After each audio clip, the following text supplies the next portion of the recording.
Her her Mahadev, how are you? I hope you will be fine. तर आज आपण काढणार आहोत मंगळवारची रांगोळी.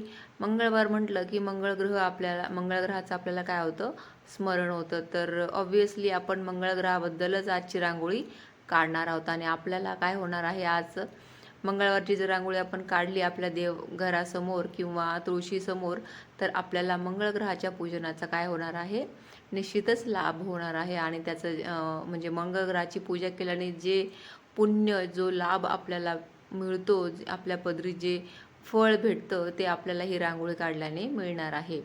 तर माझ्या चॅनलवर तुम्ही जर नवीन असाल तर please subscribe my YouTube channel. आणि माझ्या चॅनलला आयकॉनला म्हणजे बेल आयकॉनला क्लिक करून तुम्हाला नवनवीन व्हिडिओसाठी काय होणार आहे, नोटिफिकेशन येणार आहे. तर माझं जे रांगोळीचे आता नवीन नवीन व्हिडिओ जे येणार आहे ते तुम्हाला सर्वात अगोदर पाहायला मिळतील. तर आजचा व्हिडिओ कसा वाटला ते कमेंटमध्ये सांगा, लाईक करा, शेअर करा आणि माझ्या चॅनलला सबस्क्राईब करा.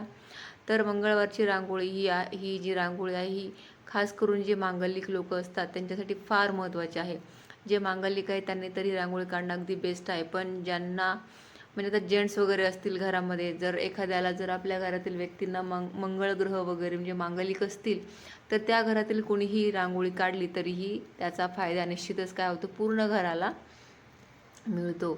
ते म्हणतात ना की घरातील एक व्यक्तीने जरी पूर्ण धार्मिक आचरण स्वीकार केलं किंवा धार्मिक देवाबद्दल धर्माबद्दल ते कसे राहिले, धार्मिक राहिले, तर काय होतं, त्या पूर्ण घराचं जे चांगल्या गोष्टी आहेत त्या ऑटोमॅटिक घडत असतात. त्याच्यासाठी घरातील कोणीही रांगोळी काढली तर घरातील कोणत्याही व्यक्तीला मंगळ ग्रहाचा काय होणार नाही, त्रास होणार नाही. त्यामुळे ही रांगोळी नक्की काढा. ही रांगोळी काढल्याने काय होतं, आपल्या घरामध्ये संपत्ती येते, आपल्याला संपत्ती मिळते. आणि मंगळ ग्रहाची पूजा केल्याने जो लाभ आपल्याला मिळतो, तो लाभ ह्या रांगोळी काढल्याने मिळतो. तर असेच नवनवीन व्हिडिओ पाहण्यासाठी माझ्या चॅनलला सबस्क्राईब करा, बेल आयकॉन क्लिक करा. तर पुन्हा भेटू उद्या. तोपर्यंत राधे राधे.